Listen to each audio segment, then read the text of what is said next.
Continuamos con el capítulo 9 del libro de Génesis. Nos quedamos anteriormente en la parte donde Noé y su familia baja del arca.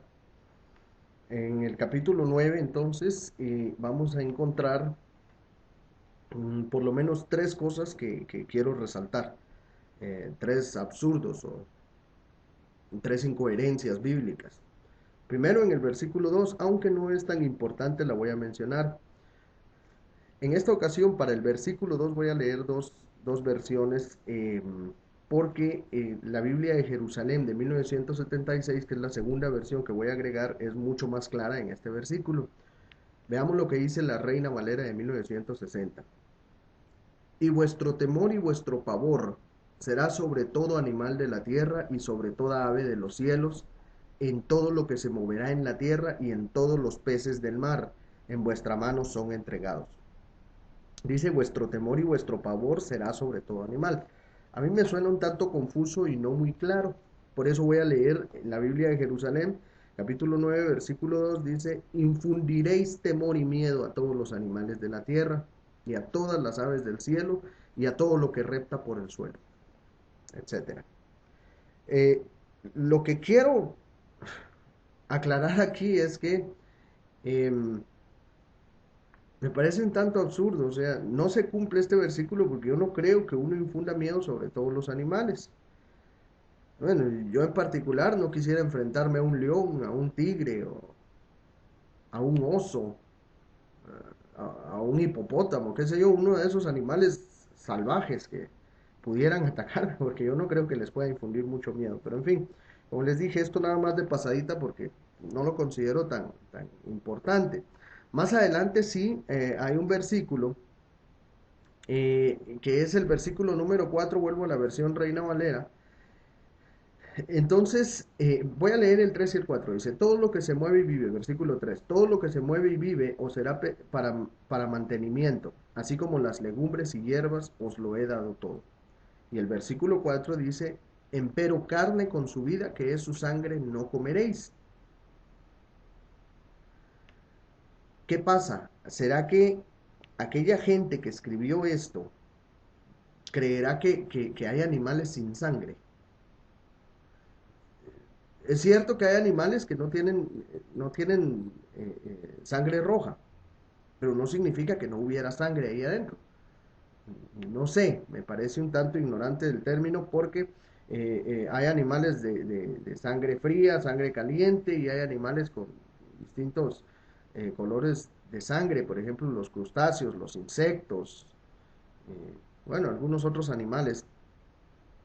Entonces, quizás por ahí, pero dice, empero carne con su vida, que es su sangre, no comeréis. Yo no conozco un solo animal que no tenga sangre. En fin, lo dejo ahí a criterio de ustedes. Más adelante, sigo en la versión Reina Valera de 1960. Me voy a ir a la parte donde Jehová o Yahvé establece un pacto con el hombre después del diluvio. Y aquí aclaro y reitero lo que dije anteriormente. Dios muestra arrepentimiento en esta parte. Y les voy a repetir que considero ridículo el hecho de que un Dios todopoderoso, pero omnisciente, muestre arrepentimiento por algo que hace. Si se supone que él ya sabe lo que va a pasar, entonces él tendría que saber que la humanidad iba a morir, él ya tendría que haber conocido el sentimiento que esto le podría provocar, por lo tanto, o lo hubiera evitado o no hubiera mostrado arrepentimiento. Pero es absurdo, es ridículo, a menos que esté haciendo un teatro y que la mayor parte de actuaciones de él sean un teatro, ¿verdad? Pero vamos a leerlo directamente. En el versículo 17, perdón, voy a comenzar desde el versículo 14, dice, y será que cuando haré venir nubes sobre la tierra se dejará ver entonces mi arco en las nubes. Está hablando de un arco iris.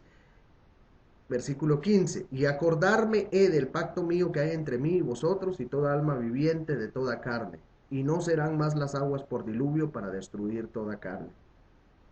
En el 16, y estará el arco en las nubes, y verlo he para acordarme del pacto perpetuo entre Dios y toda alma viviente con toda carne que hay sobre la tierra.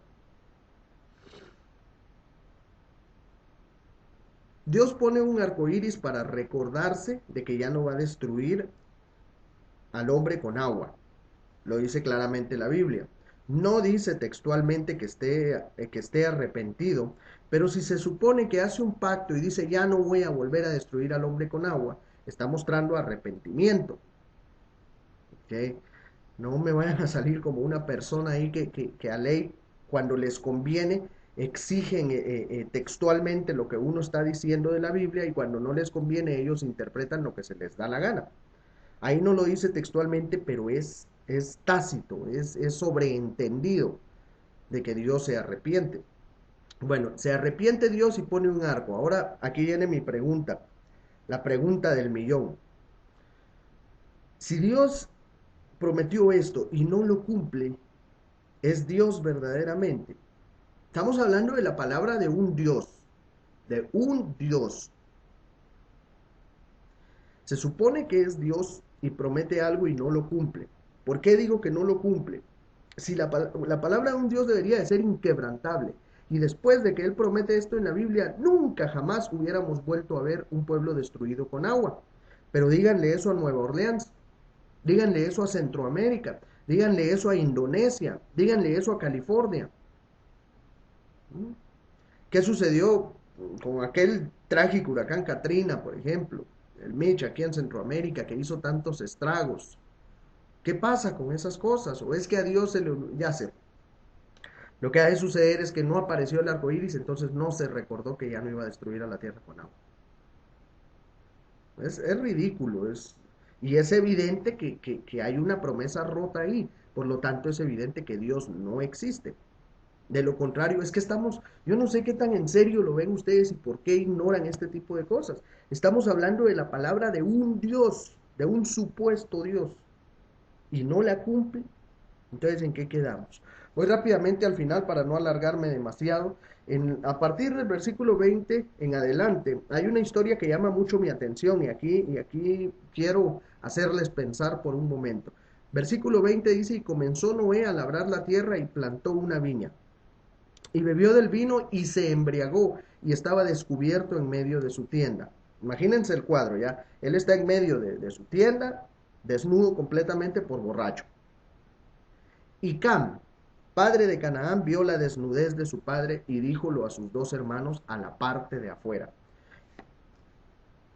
Veamos lo que dice el texto. Cam, padre de Canaán, vio la desnudez de su padre.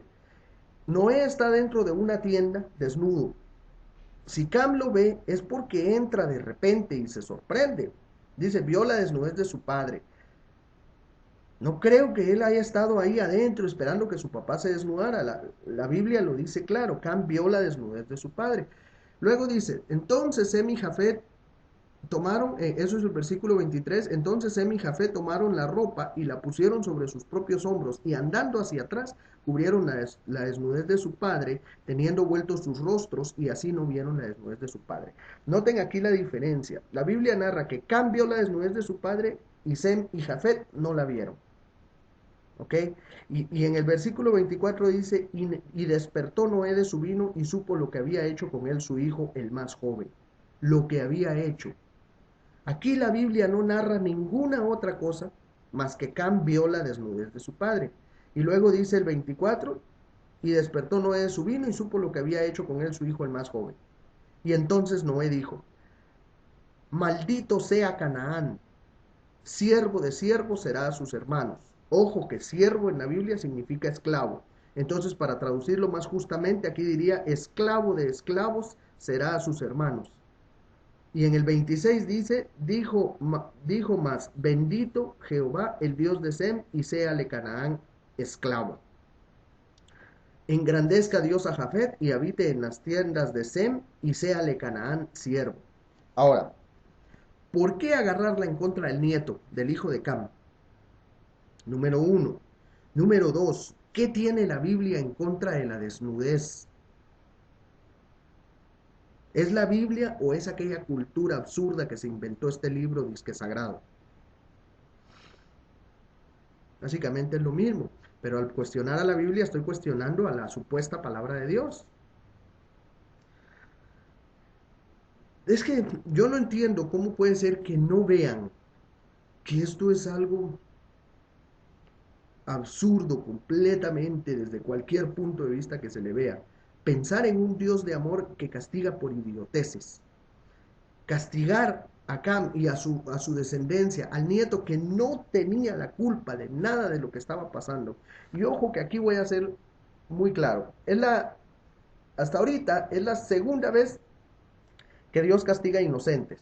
Porque con el diluvio, supuestamente, el supuesto diluvio, Dios mata a niños y mujeres inocentes que no tenían nada que ver con la maldad de todos los hombres. Ahí pagaron justos por pecadores, como dice la frase. Dios mata ahí mucha gente inocente. Segunda vez, ¿qué culpa tenía Canaán? Y además, incluso Cam, ¿qué culpa tenía de haber entrado a la tienda y haberse encontrado a su papá desnudo? Pero la Biblia lo castiga, Noé lo castiga y lo maldice y lo manda a ser esclavo de esclavos. Entonces, ese es el libro en el que ustedes creen, ese es el libro que ustedes defienden. Entonces, por favor, dennos una explicación lógica. A menos que aquí lo que haya sucedido es que le quitaron una parte a la Biblia y por eso queda así tan ridículo en el caso de que vemos que Noé castiga a Cam por esa estupidez. A menos que le hayan quitado una parte de la Biblia. Y ojo que eso es considerable y es muy válido en muchas otras partes de la Biblia. Y aquí es la primera. O le quitaron una parte de la Biblia porque lo que narraba era una aberración, ¿ok? O simplemente entonces tenemos que aceptar que lo que está aquí fue lo que sucedió y se le castiga a Noé y a toda su descendencia por haber visto a su papá desnudo. Qué sabiduría hay en ese libro. Aquí los dejo. Gracias por acompañarme y bueno, continuamos con este trabajo. Hasta luego.